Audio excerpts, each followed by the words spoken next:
قبل الأذان بدقايق وفي لحظة هدوء غريبة، عمرك سألت نفسك سؤال: هو ليه كل مرة تقول دي آخر مرة وبترجع تاني؟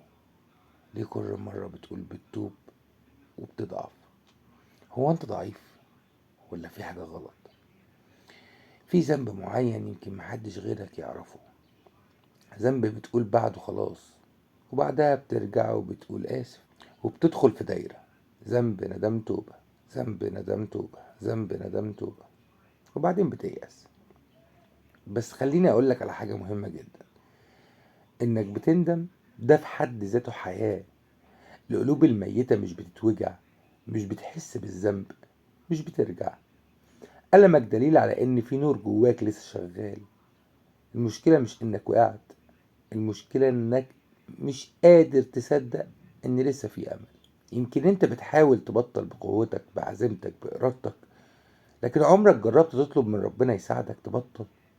مش تقول سامحني وبس، لكن تقول يا رب خد الذنب ده من قلبي. في فرق من إنك تحارب لوحدك وإنك تحارب ومعاك ربنا. قبل الأذان النهاردة جرب دعاء مختلف. قول يا رب أنا مش قادر لوحدي. الاعتراف بالضعف مش ضعف، الاعتراف بالضعف مش هزيمة، دي بداية قوة.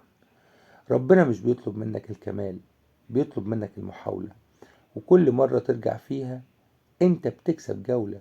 يمكن الذنب ده مش هيختفي في يوم وليلة، لكن ممكن يضعف لو انت ما بطلتش ما ترجعش.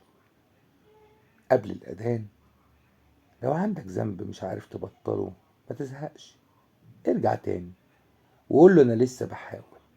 طالما بتحاول انت مش بعيد. ده كان قبل الأذان. اشوفك بكرة يا صديقي في لحظة جديدة.